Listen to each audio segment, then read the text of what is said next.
The birth of the poleaxe, forged in France's crucible. In the blood-soaked heart of medieval Europe, a new weapon emerged, not born from experimentation or idle design, but out of the crucible of necessity. It was the 14th century, a time when warfare had begun to evolve beyond the elegance of chivalric duels and into the brutal theater of sieges, ambushes, and full-scale battles fought by professional men-at-arms.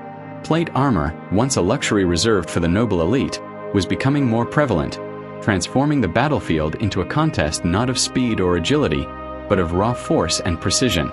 Against such defenses, swords bent and shattered, maces bruised but did not pierce. The poleaxe, however, did what no other weapon could. It shattered kings and commoners alike through layers of iron and resolve. The poleaxe, also spelled Poleaxe in older English sources, first appeared in France during the early to mid-14th century, specifically as a knightly weapon designed to face the rise of full-plate armor. The word poleaxe is derived from the Old French term pole, meaning head, and axe, from the Latin acea, a cutting tool. Thus, poleaxe meant head axe, a telling name for a weapon aimed at the skulls and helmets of one's enemies. Yet this name only hints at the depth and precision behind the weapon's true function. It was not a primitive tool hurriedly affixed to a stick, but a meticulously crafted instrument of destruction, a blend of engineering, metallurgy, and war-born experience. The poleaxe was designed with the input of knights, blacksmiths, and seasoned warriors, combining multiple forms of lethality into a single unit. It was during the 100 Years' War, a long, grueling conflict between England and France from 1337 to 1453, that the poleaxe began to define itself not just as a practical tool of war, but as an extension of the warrior's will. The French were among the first to field this weapon in organized engagements, particularly among the gendarmerie, the elite class of mounted and dismounted knights who often fought in tight, brutal melees where agility was limited and armor was everywhere. The construction of a proper poleaxe required the finest materials and the skilled hands of a master smith.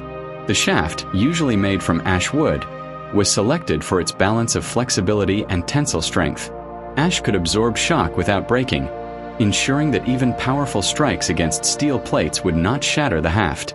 It stood approximately 5 to 6 feet, 1.5 to 1.8 meters, tall, long enough to grant reach and leverage, but not so cumbersome as to be unwieldy in close quarters. The head of the poleaxe was a thing of terrifying beauty. Unlike simpler polearms, such as halberds or bardishes, the poleaxe had a modular, multifaceted design. One side of the head often bore a curved axe blade, sharp enough to shear through chainmail or bury itself into the gaps of armor. Opposite the blade was typically a warhammer or fluke, often shaped like a beak or spike.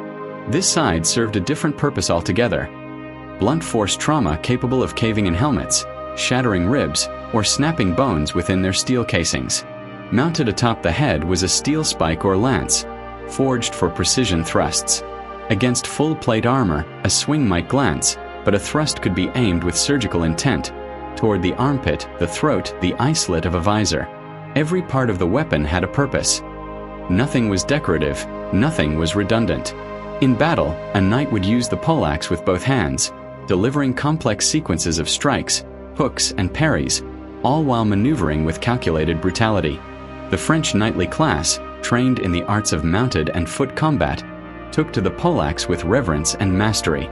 It was not simply a weapon. It was a symbol of professional combat, of skill honed beyond brute force.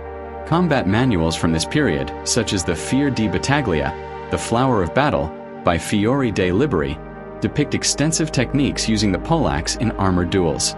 These weren't clumsy affairs.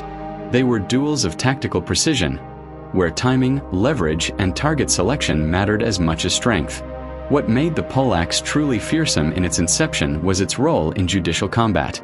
In these court-sanctioned duels, two knights would don full armor and settle legal or moral disputes in front of nobles, clergy, and royalty. The weapon of choice for such high-stakes engagements was often the poleaxe, precisely because it demanded both skill and control. A sword duel could end quickly with a lucky cut. But a poleaxe duel? That was a drawn-out trial by ordeal, a bone-breaking chess match where only the truly prepared could survive. As the weapon gained popularity in Burgundy, Flanders, and eventually across the Channel into England, blacksmiths began customizing poleaxes to suit different fighting styles. Some preferred wider axe heads for increased chopping power. Others opted for longer spikes for deeper thrusts. A select few bore counterweights forged into the butt end, allowing warriors to strike in reverse without sacrificing balance. But its origin always circled back to France, a land of fortified castles, feudal rivalries, and knights clad in steel like walking fortresses. In this environment, only a weapon capable of adapting to dynamic combat could thrive. The poleaxe did more than thrive, it defined an era. The first confirmed depictions of the poleaxe date to around 1370, found in illustrations and effigies of French and Burgundian knights. Archaeological evidence, including fragments found in French battlefields and armories, suggests that by the early 15th century, the poleaxe had become a standard part of elite military equipment. It featured prominently in the Burgundian Wars and in the private wars of lords and princes who favored precision over mass carnage. More than just a weapon, the poleaxe symbolized the transition of warfare, from the romanticism of knights and lances to the harsh pragmatism of professional soldiers who fought in mud, fire, and iron.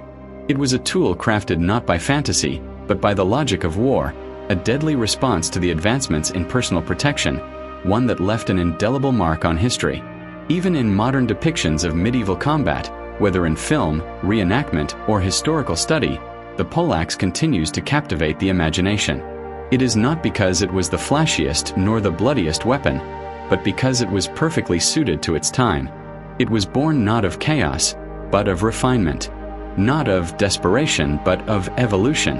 And in the heartlands of medieval France, amid the clangor of steel and the cries of armored men, it was born to conquer. Anatomy of destruction, a weapon of form and function.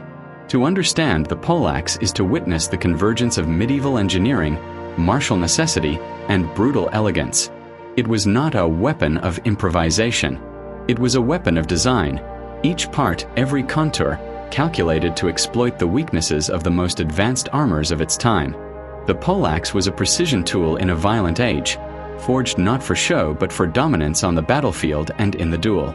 Let us examine this weapon not as a relic of war, but as a mechanism, a machine of destruction in human hands. The core of the poleaxe was its haft, a straight, durable shaft typically made of ash or oak wood. Unlike the long pikes used by infantry formations or the thinner shafts of halberds, the poleaxe's haft had to endure shock, torque, and prolonged engagement. Ash, in particular, was prized for its ability to absorb vibration without splintering. Its flexibility under strain provided a measure of forgiveness during hard impacts, whether those impacts landed on steel breastplates or the solid rim of a knight's shield. The length of the poleaxe generally measured between 5 and 6.5 feet, 1.5 to 2 meters, long enough to provide reach in single combat or line engagement, but short enough to wield with agility in confined spaces like castle halls, siege towers, or even the tightly packed ranks of foot soldiers. The haft was often octagonal or rectangular in cross-section to improve grip, and it was wrapped in leather or cord, providing friction and control even when blood or sweat coated the hands of the wielder. But it was the head of the poleaxe, that lethal trinity of steel, that truly set it apart from other polearms. One side bore a broad axe blade, crescent-shaped or triangular, with a sharp, honed edge capable of delivering cleaving blows. This blade was not for hacking blindly. It was designed to target vulnerable areas in plate armor, such as the elbows, armpits, thighs, and the sides of the head. The mass and momentum behind the swing could dent, tear, or sever, depending on the force and the target's defenses. Opposite the blade, the poleaxe featured either a hammer face or a fluke. The hammer variant could be square or pyramidal in shape, and it functioned much like a modern sledgehammer, but deadlier. It transferred kinetic energy into a concentrated point, enough to deform armor, shatter ribs, or induce fatal concussions even without penetration. The fluke, often shaped like a curved beak, served as a piercing implement, aimed at driving through mail links, gambeson padding, or into the joints between armor plates. Crowning the weapon was the top spike, a long, tapering thrusting blade of hardened steel. Its form varied, some were diamond-shaped, others hexagonal or flat, but the intent was the same, to penetrate. In battle, a downward thrust from above could pierce a helmet's visor slit, the unprotected collar, or the narrow opening between shoulder armor and gorget. Unlike a sword, which might struggle to find purchase against polished steel, the top spike of a poleaxe was like a chisel driven by the full weight of the wielder's arms and body. Beneath the axe head and fluke along the haft were languettes, long metal strips riveted to the wood. These reinforced the shaft, protecting it from enemy strikes meant to disable the weapon. Without languettes, a well-placed sword or axe strike could sever the haft and render the poleaxe useless. With them, the weapon could parry and withstand even direct hits without faltering. These metal guards were a key detail, overlooked in many later reproductions, but essential to surviving the chaos of melee combat. At the bottom of the poleaxe, the butt spike or queue offered yet another deadly option. Unlike spears or staffs, the poleaxe could be rotated and used to strike with either end. The butt spike allowed reverse thrusts or finishing blows to fallen foes, and in the hands of a master, it could catch an opponent off guard during a quick spin or feint. This multifunctional architecture made the poleaxe uniquely flexible in close combat. Its design allowed for a diverse range of techniques: chopping, hooking, thrusting, blocking, sweeping, and even disarming opponents. The axe could strike high and low. The fluke could catch the rim of a shield and pull it down or to the side. The hammer could be used in a short, brutal arc from the clinch, where long weapons were otherwise useless. It was not just a weapon, it was an entire arsenal on a stick. Historical manuals of martial combat treat the poleaxe with extraordinary respect. In Fiori de Liberi's Fior di Battaglia, the Flower of Battle, created around 1409, the Italian master devotes multiple pages to the poleaxe, outlining guards, counters, feints, and combinations. His instructions are not simply about brutality but about leverage, geometry, and timing. Similarly, Hans Talhofer, the German fight master of the 15th century, presents dueling scenarios where the poleaxe is used with calculated precision and creative violence. The poleaxe was not wielded by amateurs. It demanded training, muscle memory, and strategic understanding. It's also important to note that the poleaxe was a two-handed weapon. This fact alone reveals its nature. It was not meant for cavalry charges or for rapid movement through open ground. It was a weapon for committed engagement, for knights dismounted in the mud, for castle breaches, for the close-packed brutality of sieges and duels. Every strike required the coordination of both arms, hips, and feet. This made the poleaxe not only powerful but tactile. The wielder could feel every connection, every block, every strike, making it a natural extension of the warrior's body. In comparison to similar polearms like the halberd or the glaive, the poleaxe was distinctly knightly. Halberds were often wielded by infantry, massed, drilled, and used for formations. The poleaxe, however, was a weapon of individual prowess. It was carried by men who had trained their entire lives in the art of combat, and who understood that survival often depended not on the size of the weapon, but on its adaptability and how it was used in the chaos of melee. When a knight stepped onto the field armed with a poleaxe, it sent a message. He was not seeking a quick kill. He was there for a contest of strength, of will, of skill sharpened over years of battle and training. In his hands was not just a weapon, but the culmination of everything the Middle Ages had learned about combat. How to break a man, how to survive an iron skin, and how to exploit even the smallest crack in a wall of steel. And yet, despite all its menace and complexity, the poleaxe had a certain purity. It was not gilded or adorned like ceremonial swords. It bore no jewels, no inscriptions. It was honest, a weapon of function, its beauty lying in its ruthless logic. In a time when life and death danced inches apart, the poleaxe stood as a testament to mechanical genius, martial mastery, and the unrelenting drive to prevail. The battlefield was not an arena for aesthetics or ceremony. It was a grinding crucible of blood, mud, and desperation. And in this arena, the poleaxe proved itself not just as a marvel of design, but as an instrument of unrelenting purpose. From royal tournaments to the shattered ramparts of besieged cities, the poleaxe reigned as one of the most devastating close combat weapons of the medieval period. As it spread beyond the knightly circles of France, the poleaxe was quickly embraced by other European powers, notably England, the Burgundian state, the Holy Roman Empire, and parts of northern Italy. It found its place not among levied peasants or untrained militias, but in the hands of professionally trained soldiers, often the elite men-at-arms, who fought dismounted and heavily armored. The poleaxe, in this way, became the signature weapon of the armored foot knight, particularly from the late 14th to mid-15th century. The most vivid illustrations of its battlefield prominence come from conflicts such as the Hundred Years' War, 1337 to 1453, where it was wielded by both English and French forces, and the later Wars of the Roses, 1455 to 1487, where it became a weapon of choice for noble households and their retinues. In these wars, battles were not determined by cavalry charges or archery alone. The decisive moments came when bodies collided, when formations broke, and when soldiers met face to face in the brutal chaos of melee, the exact environment where the poleaxe thrived. In dismounted combat, knights and men-at-arms would close the distance with calculated movements.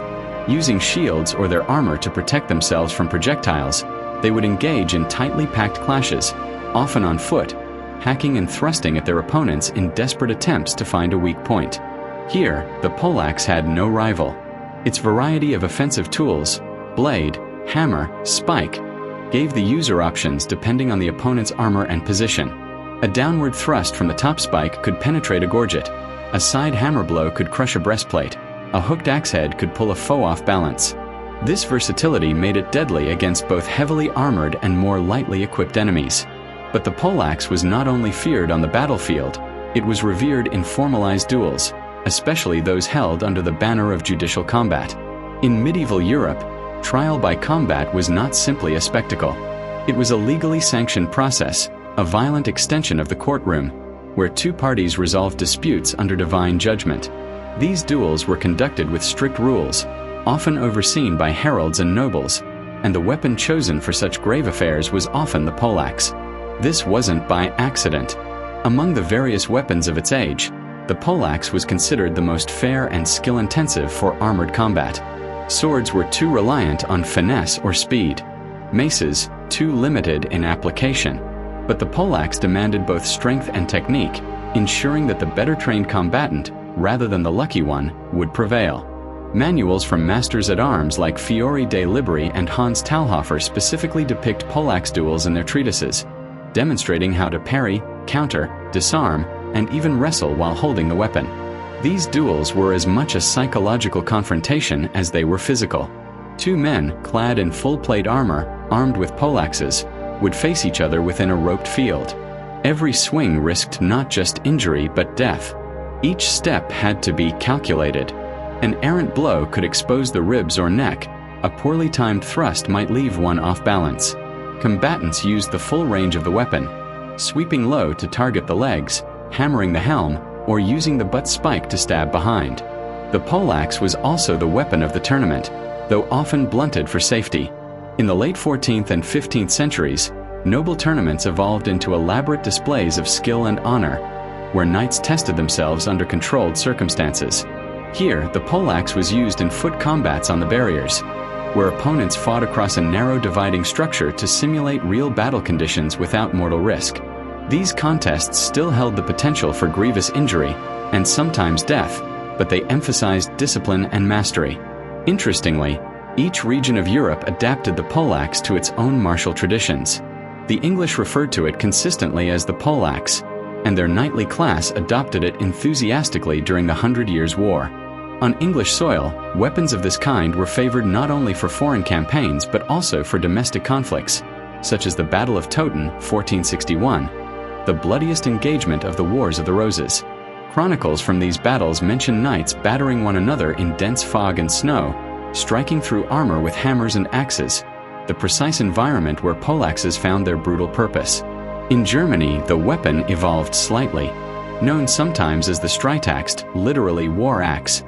It reflected the region's preference for heavier, often more angular designs, suited for the armored duel traditions that flourished in the Holy Roman Empire. The German manuals, especially Talhofer's, highlight more grappling and ringen, wrestling techniques in conjunction with the poleaxe, underscoring its use not just as a weapon, but as a combat system. In northern Italy, where the city-states fielded professional mercenary companies and condottieri, the poleaxe was integrated into a broader arsenal of weapons designed for siege warfare and personal defense. Italian fight masters emphasized agility and timing with the weapon, and treatises from the region often featured poleaxe drills as part of a knight's training regimen. But whether in the green fields of England the marshes of France, the snowy hills of Burgundy, or the dueling grounds of Germany, the poleaxe served one unifying purpose: to end the fight decisively. And end it did. A single successful strike from the fluke could pierce a man's skull. A hammer blow could collapse the chest cavity, killing through armor. A hook with the axe could rip a man to the ground, where a follow-up spike thrust through the visor would end his life. There were no wasted movements, no redundant elements. The weapon was exact in its intent, final in its results. In battle, poleaxe users fought not as mindless brutes, but as tacticians, reading their opponent's stance, anticipating reactions, adjusting grip and angle in real time. The weapon required footwork, angle management, and awareness. It wasn't wielded in great arcs like a barbarian's club. It was moved with calculated violence. Short, sharp, angular attacks, each chosen with a purpose. And so the poleaxe carved its legend, not through the number of its wielders, but through the precision and terrifying efficiency of its use. While other polearms saw service in mass formations or as pikeline weapons, the poleaxe was intensely personal. You did not carry a poleaxe unless you knew how to use it. You did not bring it to war unless you were prepared to kill or die with it in your hands. By the mid-15th century, the poleaxe had secured its place in history, not just as a knightly weapon of war, but as the apex of medieval martial refinement. Its design was neither accidental nor primitive. It was forged in fire, tested in blood, and remembered as one of the most sophisticated tools of close combat ever created. The decline and legacy of the Night Breaker. Every weapon has its time, an age in which it thrives, dominates, and becomes the fearsome symbol of a particular kind of warfare. But all weapons must eventually face their own extinction. For the poleaxe, that moment came not with a defeat in battle, but with the evolution of war itself. Yet even as it faded from the fields of carnage, the poleaxe left behind a legacy etched in iron and legend, a legacy that echoes to this day in museums, manuscripts, and martial traditions. The 16th century brought winds of change that howled across the continent like a storm. The introduction and widespread adoption of gunpowder, especially firearms and artillery, shattered the conventions of medieval warfare. Plate armor, the very defense the poleaxe had been born to counter, became increasingly obsolete. No matter how well forged a breastplate was, it could not withstand a lead ball fired from a musket at close range. As a result, the battlefield shifted away from hand-to-hand clashes between armored men and toward ranged engagements, pike formations, and volley fire. With armor disappearing, so too did the need for weapons designed to defeat armor. The poleaxe, once a knight's most devastating tool in close combat, was now outpaced by bullets and bayonets. Its heavy, specialized design, optimized for grappling, smashing, and thrusting through plate, was ill-suited for the faster, more mobile style of warfare that emerged during the Renaissance and early modern periods. Nevertheless, the poleaxe did not vanish overnight. In certain corners of Europe, particularly in dueling traditions and among the nobility, the weapon continued to hold ceremonial and instructional importance. Manuals such as Paulus Hector Mayer's 16th century compendium still preserved poleaxe techniques with reverence, indicating that martial scholars viewed it not as a relic, but as a benchmark of skill, a weapon that tested a warrior's full range of physical and tactical ability. But by the late 1500s, the poleaxe had all but disappeared from active military service. Its role was taken over by the halberd among guards and infantry officers. Lighter, more symbolic, and easier to mass produce. Meanwhile, swords evolved into thinner, faster weapons like the rapier, better suited for unarmored duels in city streets and courtly chambers. The once dominant poleaxe, built for the brutal chess match of armored close combat, no longer had a battlefield on which it could dominate. And yet, what the weapon lost in relevance, it gained in mythos. The legacy of the poleaxe endured through several key elements. 1. Martial traditions and manuals. Even after it disappeared from war, the poleaxe remained central in the instruction of historical European martial arts, HEMA. The works of Fiore de Liberi, Hans Talhofer, and Pietro Monti preserved hundreds of techniques and applications. These were not fanciful reconstructions. They were practical, deadly combat sequences designed for real battle. In these manuals, the poleaxe represents the pinnacle of knightly martial science. The weapon required knowledge of leverage, biomechanics, footwork, timing, and deceptive movement. To master it was to master the very soul of knightly combat. Today, these texts are studied by practitioners across the world. Modern Hema schools and reenactment groups treat the poleaxe with awe, often considering it one of the most challenging weapons to learn. Its complexity is a badge of honor. To wield the poleaxe well is to step into the armored boots of a 15th century master of war. 2. Art and symbolism. Throughout the late medieval and early Renaissance periods, the poleaxe frequently appeared in illuminated manuscripts, sculptures, and heraldic imagery. Knights were often depicted carrying poleaxes not just into war, but into eternal memory. Effigies of famous warriors sometimes show them with one hand resting on a poleaxe, as though to say, "Here lies a man who fought not with chaos, but with control." In tapestries and carvings, the poleaxe was associated with honor, strength, and judgment. It was not a weapon of rabble or rabid killing. It was a weapon chosen for the judicial duel, for the test of truth by combat. In this sense, it was seen as an instrument of justice, a physical extension of moral resolve. 3. Preservation in armories and museums. Because poleaxes were often custom-made and owned by elite warriors, many of them survived in pristine condition. Today, historical examples are housed in prestigious institutions such as the Royal Armouries Museum in Leeds, the Kunsthistorisches Museum in Vienna, and the Metropolitan Museum of Art in New York. Each piece tells a story. Some are richly inlaid with engravings, others are plain and utilitarian. Some are massive, clearly made for use in tournaments or duels. Others are lean and mean, optimized for the dirt and blood of real war. They stand not as curiosities, but as monuments to a forgotten science, the science of armored combat in its most refined and brutal form. 4. Modern legacy and popular culture. The poleaxe has also carved out a small but potent niche in popular media, appearing in historical films, video games, and fantasy fiction. While often confused with similar weapons like the halberd or bardiche, when properly portrayed, the poleaxe becomes a symbol of raw, disciplined power. In games like Kingdom Come, Deliverance, Mount and Blade, and historical documentaries, the weapon is finally receiving the attention it was denied for centuries. Its versatility, design sophistication, and martial history make it an ideal candidate for enthusiasts seeking authenticity over flash.